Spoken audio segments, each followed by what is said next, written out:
Like, what was it that you did that helped you scale in like that really challenging time competing against all these big players with big money? One thing that we do that I hammer every single week is our mission statement, and that's to provide an elevated service experience to our members and their homes. Today, 74% of our business is existing clientele, and we spend a lot of money on marketing to our existing clients. But that has been exceptionally helpful for us during these times, is marketing to our existing clientele. We've got thousands of customers out there, and we need to market to them, and we need to show them, we need to prove to them the value that we're able to offer them, and then we're able to just hit it out of the park.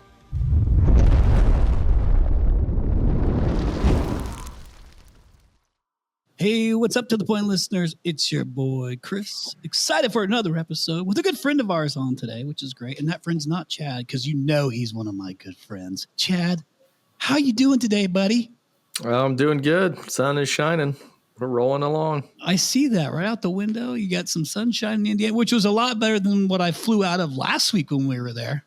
Yeah, trust me. Yeah, it's we've gotten a little rain here, just a touch. So hopefully it's starting to subside, which would be nice. Let me share a quick story with our listeners. I was in Indianapolis last week. We had a Redbird Roofing powwow, and I was trying to beat a tornado that was coming, a tornado, like severe thunderstorms, right? I was the last flight out at Indianapolis Airport, and I've never driven so fast taxiing to take off than I did out of Indy, which concerned me. I mean, I don't even know how I fly so much that it takes a lot to like rattle me. Top 2 scariest flights I've ever had in my entire life was that flight out of Indianapolis. And let me tell you why. When you take off out of Indy, we weren't off the ground maybe 3 seconds, and the plane like tilts sideways. So not up and down, tilts sideways. So like you could feel the air catching the airplane and taking off. And it did this for 45 straight minutes. People were like yelling on the plane. The lady next to me is like grabbing my arm. I'm telling you, it was sketchy, like 45 minutes. Because you figured, Chad, we just, that thing rolled in like maybe an hour and a half or so later after I left or whatever. Yeah, you're rolling right through it. We flew straight through that son of a bitch. Like I was nervous. Like, and I never get nervous, but it wasn't just like up and down turbulence. It was like the plane was back and forth and up and down. And like, when people yell on the plane, it makes it a little bit weird. But it takes a lot to make somebody want to yell on a plane in front of all those people. You know what I mean? So that's how sketcy it was. So 45 minutes, it's done. And then I asked the flight attendant if I could have a double Woodford, please. I'll take a double Woodford to calm my nerves. And then I landed in Vegas and went right to work. So, but it was a good trip out there. I was excited, it's always fun to talk about, the new business and the market and all the things that we need and the change and fun stuff. Just the same thing that we do on this podcast. So I'm excited because we have Yossi on the podcast today too, which is not his first episode, which I thought it was. Damn it. So, but I'm excited to have him on here because I've known him for a little bit. He's worked with us at Rhino. We've become friends. He's been to Rhino X. Like we have a lot of crossover. And I just want to talk a little bit about his journey. He is out in Southern California, and it's interesting because a big part of Yossi's service area is the whole Palisades area that caught on fire. So I was always interested into how he's handling like that market. So we'll talk a little bit about that, but just also about what he's experienced being in Southern California, competing in Southern California, some of his growth, some of his beliefs, and then whatever questions Chad comes up with. But Yossi's the founder and president of Monkey Wrench Plumbing, Heating, Air, and Electric. Since, God, I'm going to get this wrong. It's 2007. Did I get that right? 7 or 8? It's 2007? 2007. Yes. Okay, perfect. So 2000, which is when we started Rhino, which was brickyard marketing back in the day. But I think what I love most is your tagline. But I'm curious to see if this thing's going to change because you are plumbing, heating, air, and electric. It says you're number 1 in a number 2 business. That's great for plumbing, man. I thought that's a great tagline. But are you going to have to shift that thing around because you do so much more than that now? When we started electric, I was on a mission. I was like, you know what? We got to come up with a new tagline. And I asked several people. I asked friends. I asked relatives. I asked even employees, like, what do you think we should do? And the feedback that I got actually is let's leave it. People love it. It's catchy and big deal. So that's our tagline. Our tagline is our tagline. And we now offer other services. Well, I'll tell you what, I love a good joke, and I don't want to let Chad down, and I don't want to let our listeners down. So we're going to go ahead and just segue straight into a few dad jokes that, Yossi, I think you'll appreciate being a dad. Okay. I mean, even though your boys are older now, they're still going to appreciate these, right? I love a good dad joke. Hang on one second. And then we have something extra special for our listeners. Oh, great. Okay, so dad joke number 1. What time do ducks wake up? And by the way, feel free to answer if you know this, Yossi. What time do ducks wake up? I don't know the answer, but I had an epiphany at the quack of dawn. Bam, winner. No, that's a win. He got it. Jeez. Okay. Hey, well done. Well done. Next one. What are a ninja's favorite kind of shoe? What are a ninja's favorite kind of shoe? Chad, you wear these often. Sneakers. Wow. Hey. Wow. Like that? Okay. This next one actually comes in from a listener. We have listener participation in the dad jokes now. And I would encourage you, other listeners, if you have a good dad joke, please give it to us and we'll read them on the air. This one was pretty good. And this one is from my dear friend, Rusty Cochran from We Care out in Southern California. You know who Rusty is, Yossi? Absolutely. And I would definitely take him as a dad joke guy. So. Oh, he's 1,000,000% a dad joke guy. Yeah. And so I thought this was funny. So he actually has a lot of great jokes. He actually sent me a few of them, but I think I actually used one of these before on a previous episode. So it narrowed it down to the last one. And he said that every morning, he says, I announce to my family that I'm going jogging. Then I don't. It's a running joke. Hey, wow. That's a Rusty Cochran joke for you. Hey, listeners, you're better off for knowing that joke. You're welcome. Okay, we're going to get into this thing now, okay, because the jokes are over. Chad's had enough. I can tell by the look on his face. He's displeased with the options that we had today. But you can only be mad at me for 2 of them because the one's not on me. So, hey, Yossi, you got to attend Rhino X, right? So we're not too far off from it. Which is, that's a great event on its own. You got to participate in it. You got to experience all the things, you've been to a couple. You also had another great experience at this past Rhino X. That was a surprise experience. And it happened in the elevator of the hotel. What was that experience? Wow. That really threw me off my game because, it's funny is that I feel like in my little bubble, in my little world, I meet celebrities all the time. And those celebrities are perhaps people from our industry and people that I follow. And so you get to meet them. You don't really get to be nervous or anything. And then who was it? Hold on. And then you're building up. I'm building it up. And then and even living in LA, I feel like I see celebrities all the time, but I also don't get nervous. I don't get starstruck. But I'm running back to my hotel room because I meal prepped. Sorry, it wasn't that the food wasn't good at Rhino X. I'm on a meal prep journey. I meal prepped and I ran back to the hotel to go get my food and I'm like literally out of breath. And as I'm walking into the elevator, I see Mark Cuban. And I'm like, hi, Mark. Hi. I'm like trying to get it out and trying to just actually have a conversation.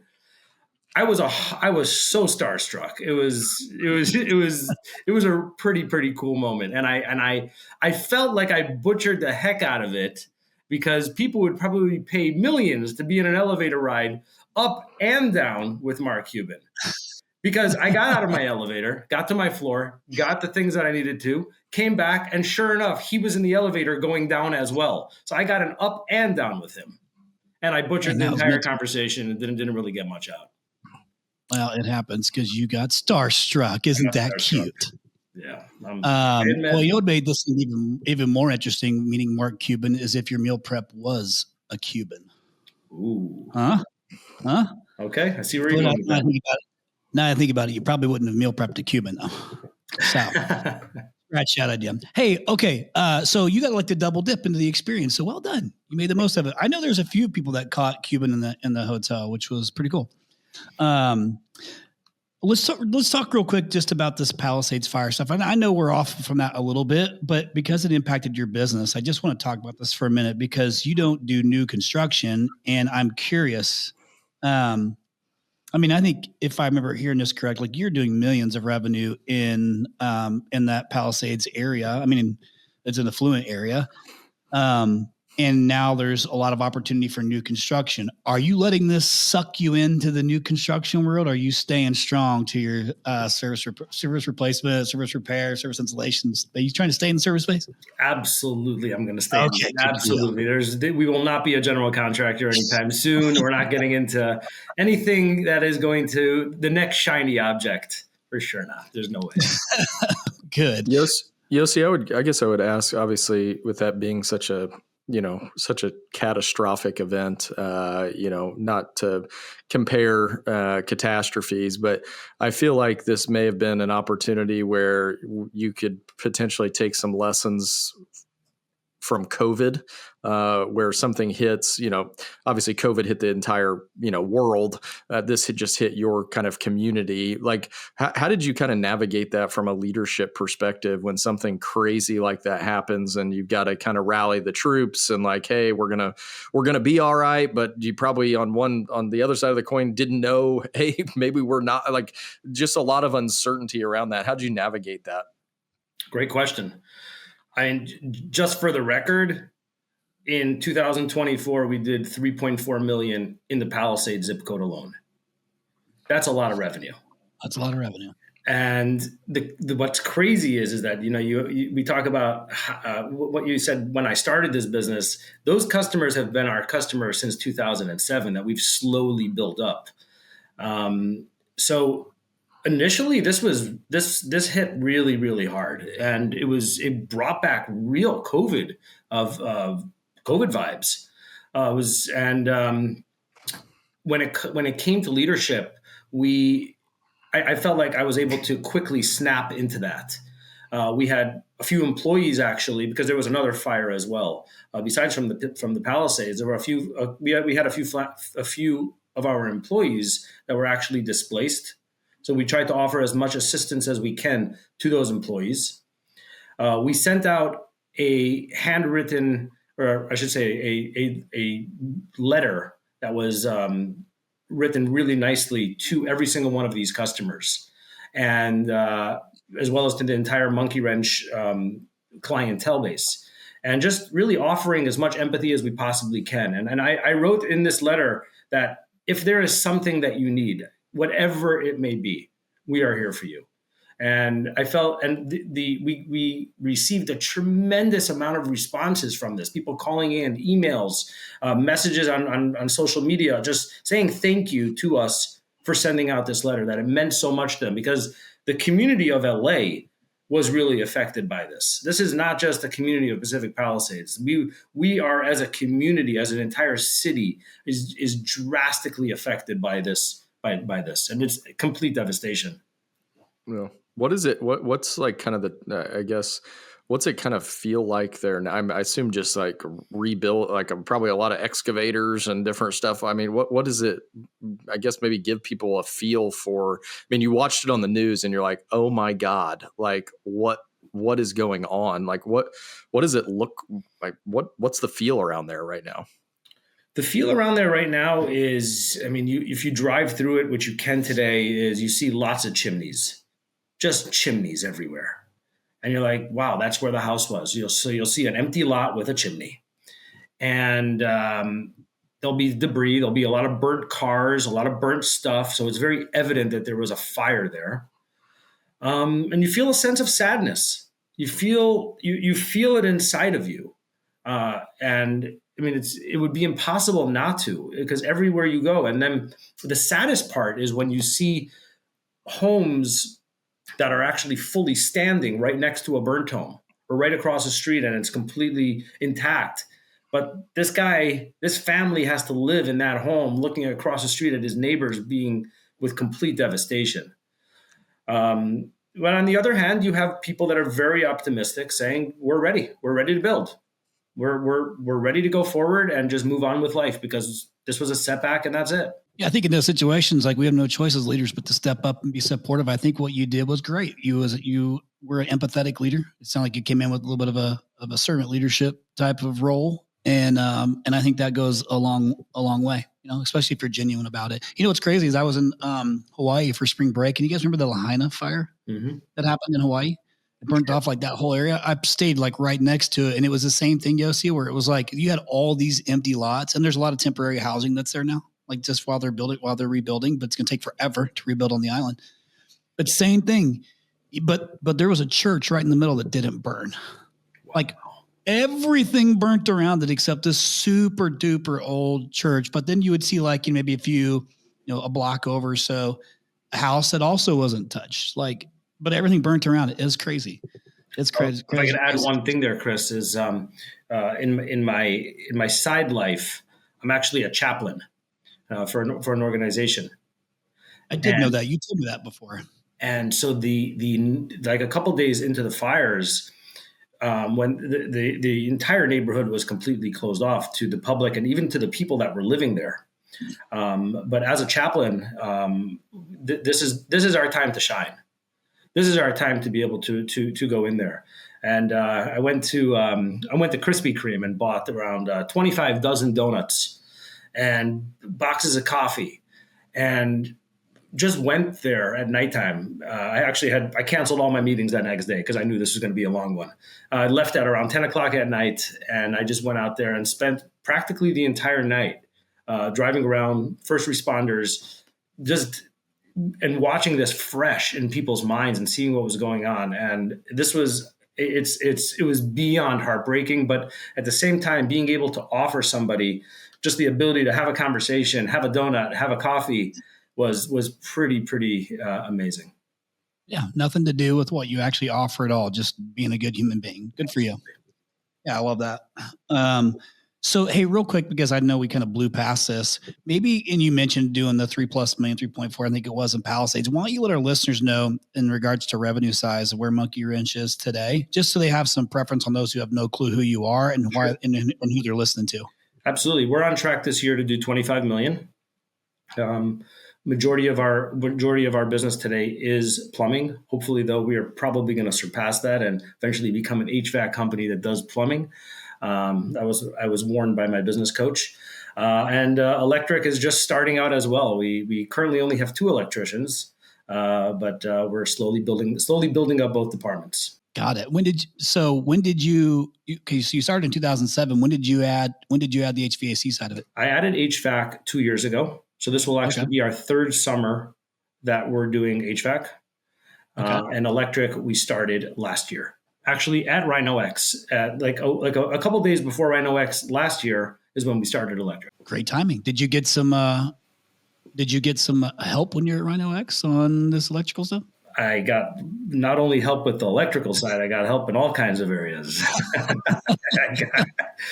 Okay, great. That's good news. That's the point. Well, so, what I'm always interested in when I talk to anybody who's working in the Southern California market is like, it is an incredibly difficult market to compete in. Not that there's, it's not difficult all over, but it's like exceptionally difficult, I think, at least from my experience. Your market is one of the most challenging, more specifically in HVAC. Just because of the weather habits, the patterns, the level of competition that's there, the volume of private equity money at play in your market. I mean, many factors, right? It's just expensive in general. And I always wonder, because you weren't, 2 years ago, and you're pushing for 25 million now, but a couple years ago, like, weren't you like half of that size or something along those lines? Like, yeah. So you progressed in a market where a lot of people suffered, through a time period when a lot of people suffered. And so I'm always curious to know, because you'll have somebody, and I hear it quite, I've heard it quite a bit, is it's like, oh, there's, the weather's not helping because the weather was nice. Well, everybody, there's a lot of you in the same market. Some advance, some don't. Right? It's not a market thing. I think it's a human. It's a mindset thing. I don't know. It's something. But like, what helped you, or what made you?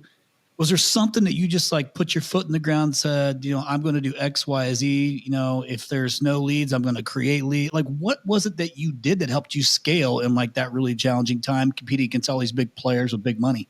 There is no one thing that I would say that we did.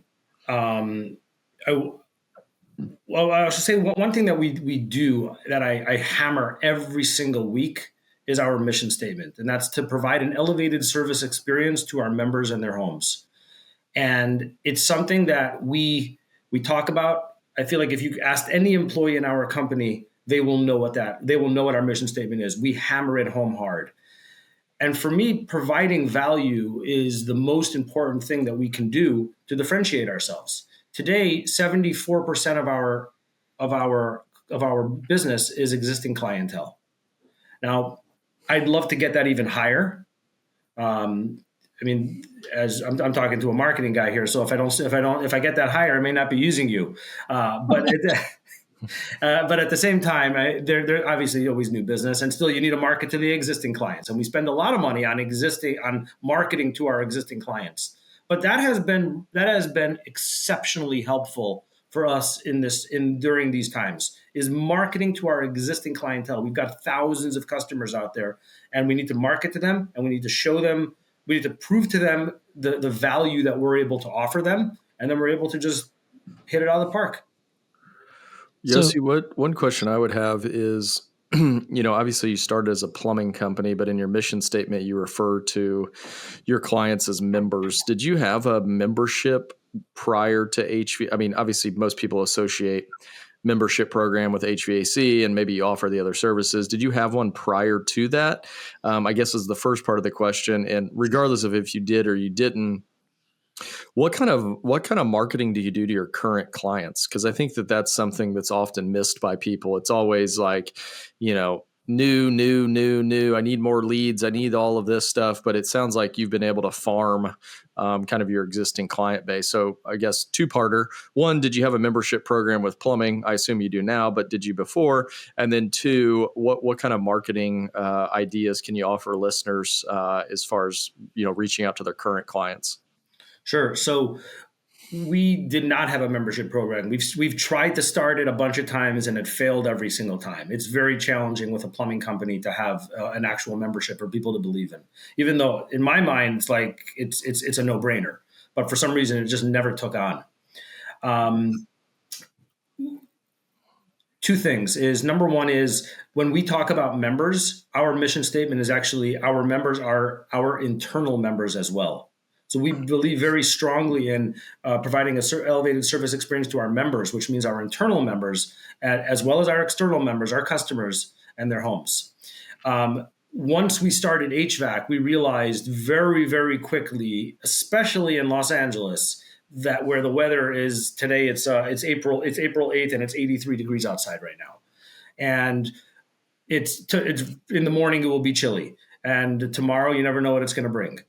That if we do not have some sort of maintenance program and membership program where we have the ability to get into people's homes multiple times a year, we're toast. And we struggled. That first season after summer was a disaster for us. I had no idea what I was getting into.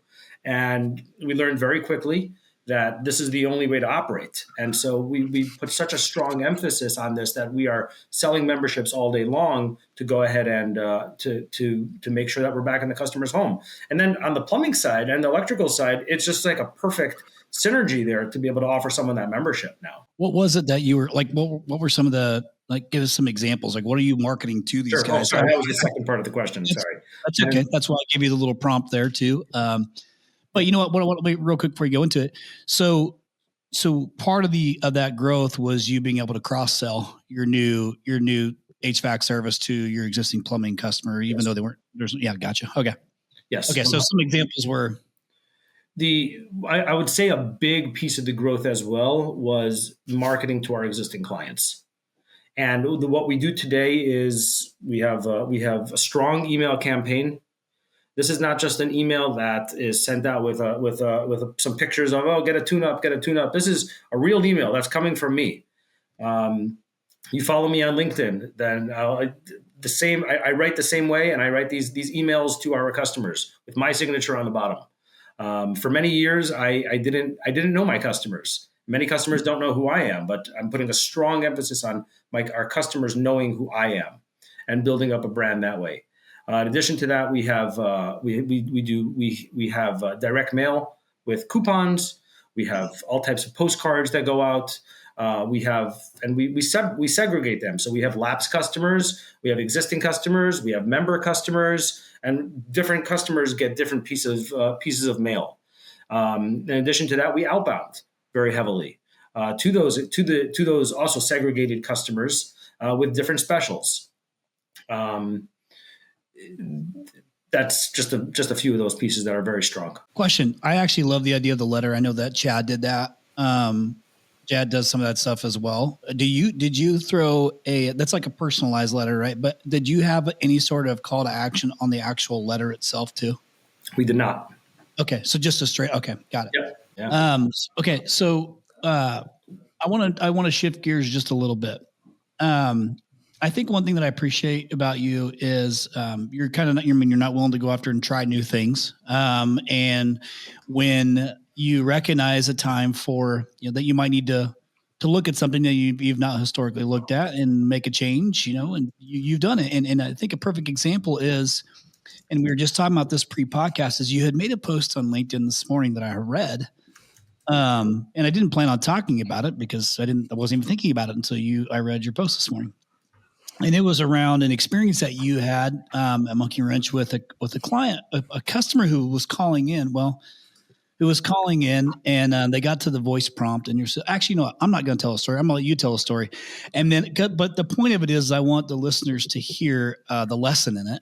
So maybe you can share the story and the lesson, because this is definitely applicable to every single person that's listening to this, because I guarantee you've come across it at some point in time. And sometimes you hear something that you have to chase down and see like, oh, should I change a business process here? Or do I need to make an adjustment to something? Because right now, every single opportunity matters, and being able to capture every single opportunity matters, whether they're new or existing, no matter. You don't want to mess it up. You want to give them a reason to look someplace else, because it's last I checked, things aren't getting cheaper. They're getting more expensive, right? Everything. So maybe just share what you posted, and you had a shitload of responses on there, man, up to that post of people saying different things. So it's interesting to read through it. So I thought, man, this is one that's worth sharing. So just share with our listeners the story, and then we'll get to the what the resolution was towards the end. Absolutely. Story was a simple story. And I overheard it in the call center. It wasn't like someone called in specifically asking for me, but someone called in and she was angry. She was really upset because she was driving down the freeway and she sees our number on the back of a truck or on the side of the truck. And so she calls the number, and we have a prompt that says, you've reached Monkey Wrench. For service push 1. And the reason for that is that we just to avoid the robocallers, but it goes straight to the call center. And she's driving like a good, safe driver. She didn't want to pick up her phone because it says push 1 for service. So she immediately says 1, and she keeps on screaming into the phone 1, but it's not going anywhere.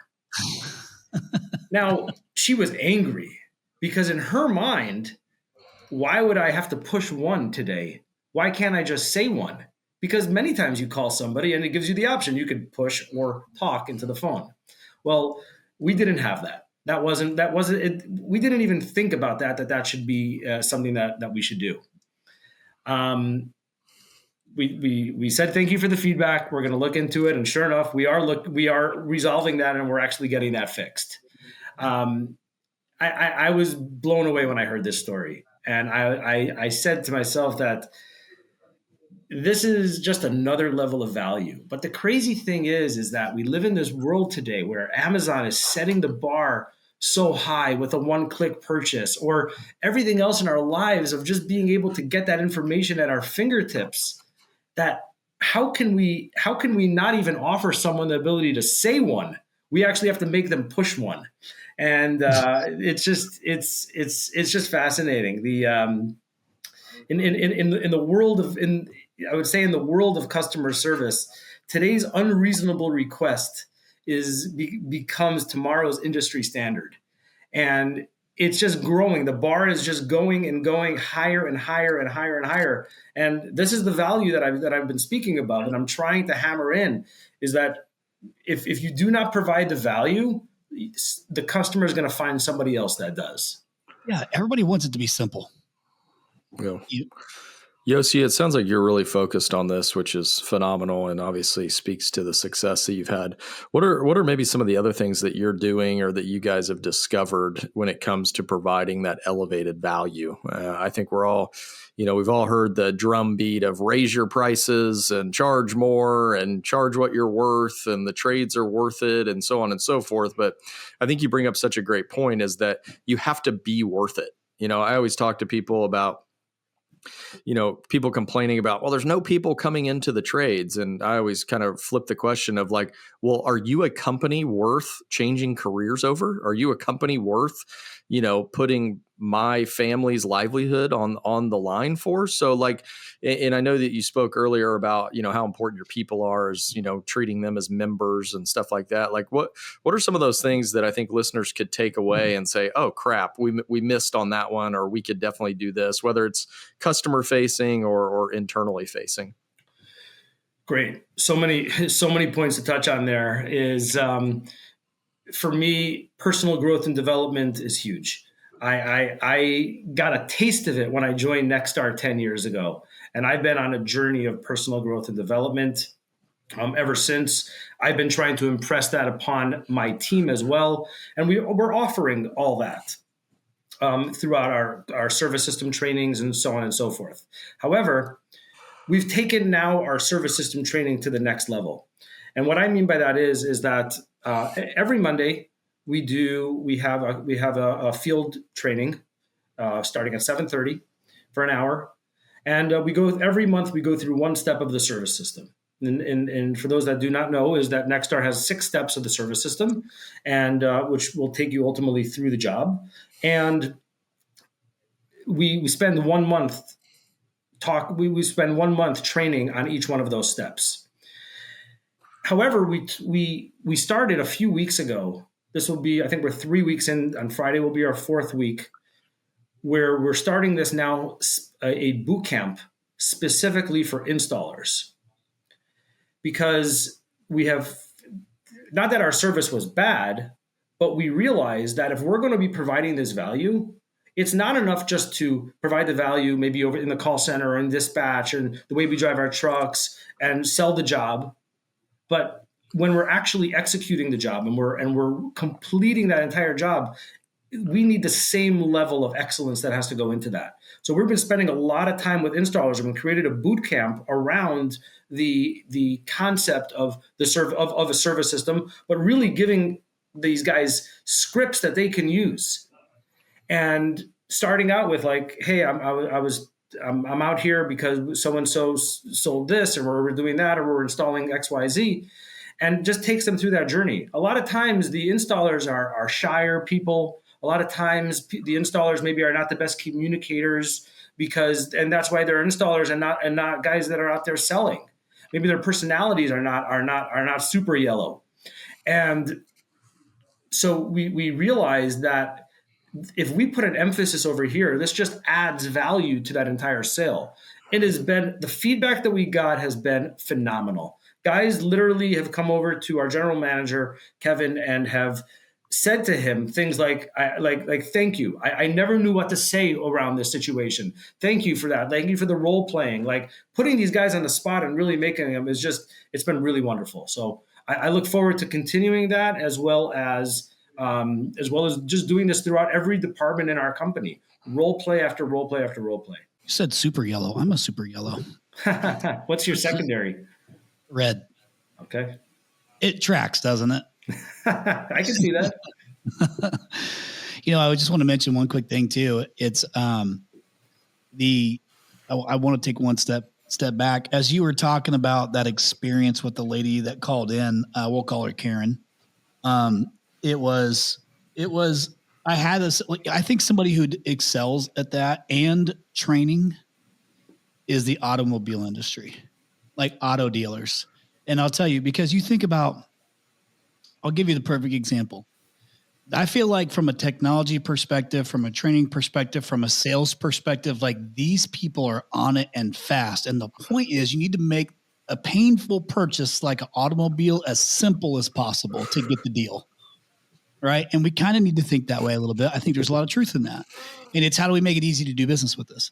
Perfect example. Like, my daughter just moved to Texas and I'm trying to get her a vehicle. Right. And I don't want to have to talk to somebody at all. Like, like physically on the phone until I have to. So I'm paying cash. Why do I need to talk to you? So I just reached out and said, here's what I'm willing to pay. And including textile and license and sales tax, sales tax, textile and license. Like I want all that. And this is what I want to pay. If this works, then let me know. My phone's rang about 10 times since I've been on the podcast. So them trying to respond back to me. I'm getting text messages now, but they're so fast to get this stuff done that I could literally buy a car super fast. But the point being is I want it to be as simple as possible, right? Like I want this to be as easy as possible, whether I was financing or not, it's irrelevant. I just want to be able to communicate with someone quickly the way I want to communicate with them, right? So that requires a lot of training too, right? Because you got to learn how to talk to somebody that way. So I feel like they're just excellent leaders in that. And Chad, I remember you went and visited, I think it was like oh God, what was the company? Was it a moving company? Maybe you visited and looked at their sales process? Yeah, all my sons moving. That's what it was, in Texas or something like that, right? Yeah, unbelievable machine. Unbelievable. Yeah. So it's just interesting to look at some of these other industries and what they're doing, and are we doing something similar that makes them? You think about the volume of people reaching out to movers every day; it's got to be massive, right? A little bit easier of a purchase because it's not typically as big unless you're doing like state to state moving. But I do think that it makes sense. Like something as simple as you making a change to add a voice prompt is going to increase your business because you simplified the process to do business with you. Absolutely. I think that's what we all have to do, right? Like we have to continue to think that way. You said today's unreasonable request is tomorrow's industry standard. I think that's a really good statement, right? And the worst thing we can do is say that's how we've always done it, right? I think, Chad, that's what's always been. You and I've had this conversation many times. Is like you are so willing to move fast and just build your own shit. Like what you want, and you see there's some options to do it, and then you just build your own thing that works within your model. And that makes it easy for you to manage the business and makes it easier for people to do business with you. And then you guys have a fantastic training process, that's always ongoing. And like all things are moving in tandem with one another to keep growing and scaling the business. And Yossi, you're kind of following in those same footsteps where you're identifying changes and making them in an incredibly competitive market. So you have electrical now. Okay, we've got HVAC, you got plumbing, you got electrical. As of I think you said last year, you got a couple electricians, right? I'm guessing you're staying focused in the residential space, right? Absolutely. There will be no just commercial, industrial. Those flashes come in my mind, but I just shoot them down. But you're cross marketing to them right now. That's how you're building it, right? You're kind of doing other cross marketing stuff. Yep. Yeah. So let me ask you this question because this has come up a few different times. I'm going to just shift gears a little bit again. How are you? Because you're using for your own personal brand something you're paying more attention to, which is why you're using LinkedIn as kind of your platform. What is your view on? Let's think about marketing as a whole. You're marketing really well to your existing customer base, right? You have digital marketing with your Rhino, your partner with Rhino. You're doing personal brand marketing, which LinkedIn is social media, right? It is social media. So, are you what's your thought process on just this marketing bucket? Like, are you trying to do many things? Are you trying to focus on one piece? Is there something that stands out to you? Or are you just kind of like, hey, I'm trying to do all the things to just stay kind of wherever I can, wherever somebody's looking, when they're looking to try and win the game today? Like, where's your mindset at on all things marketing? I think the answer is that I learned this a long time ago, that marketing is a funnel, and you got to create this giant funnel and allow it to pour in. And we need to be relevant in every little piece. And I just had a conversation with my son about this, who's 22, around how that, you know, TikTok or maybe things that are going to be catering to a younger generation. He said to me, "Well, why do we need to be on TikTok? Our target audience today is 50 plus. You know, we live in, these are affluent neighborhoods. They don't have TikTok." And my response was that, well, in 10 years, those people are going to now be the 50-year-olds. And you need to start marketing to those people now, that eventually you become a household name. I think that it's just becoming relevant all over the place. We have a certain area. We have a few like very targeted areas in LA that we put focus on, and we actually put a few billboards up over there, specifically in those areas. And instead of just hammering all the freeways and things like that, we're concentrating, and we're trying to go after every opportunity to be front and center. That when somebody needs a plumber, or we should become a household name in the city. Yeah, so you're doing a little brand building. You're kind of looking at it like it's just some brand building top of funnel, which I think is the way you have to look at it. And by the way, I would argue that TikTok is definitely being used by your demographic, because they're going through it and scrolling through it and looking for things. I think TikTok would tell you the exact same thing. It is a thing. Definitely. Now, are they ready to buy right then? Probably not. Right? They're not going there to look for plumbers or HVAC companies, but it's brand awareness. That's what you're doing, right? Creating some brand awareness. It takes time. It takes a lot of time, though. Yeah, and I think what you're talking about is something that I definitely subscribe to, and I think a lot of people do, is, from a brand perspective, like to make HVAC, plumbing, and electrical real sexy is difficult, and so just pumping out, I used to think like content for us was like, well, here's 4 tips to get your AC ready for summer. Like, no one's reading that. That's what they call you for, to make sure that it's working. But I think that at least where I found, and maybe you can speak a little bit to this on the success that you've kind of found on LinkedIn, kind of from a personal brand, is like, to me, that personal brand gives the actual business like a personality. Like, it gives people a glimpse into like, this is how we think. This is what we think about leadership. This is kind of like the flavor of person that you're going to get coming out into your home, because this is how we speak within the business. And I think that that's really, really powerful. It comes at customers from a different perspective. Like, if you're talking about leadership or like an insight that you learn from the industry, like, that doesn't have to do with anything about their HVAC, plumbing, or electrical system, but it's something that everybody can relate to. And to me, if someone with your most recent post, if you've got people responding and interacting with that, and all of a sudden they start to associate Monkey Wrench with, oh, well, when I do need somebody, this sounds like a person that I'd like to do business with. Absolutely. I don't recall where I read this, but just the concept of a personal brand a few years ago, how important this was. And I decided, you know what, this is it. This is the only way to build this company up, is to really put myself out there. Like I said earlier, as you grow, your customers don't know you anymore. And there was a time when I started out as a one truck guy, I knew every customer. They knew me. And you slowly start to disconnect.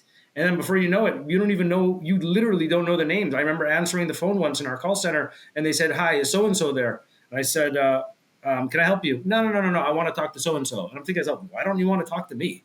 But that's what happens with growth. And so for me, going onto LinkedIn and posting became it was the next piece of the puzzle, really trying to show our customers who I am, who we are as a company. And so these are thoughtful posts that I work on, to, as well as our emails, to ensure that people get to know us. They get to know me. They get to know our team. Yeah. I mean, listen, we've had the personal brand conversation before, Chad, you and I, and Mike. I know we're all big believers. A lot of people in our peer group, as you know, Yossi too, like, and all of our buddies are all big on personal brand. I do think it absolutely matters. I really do, especially today.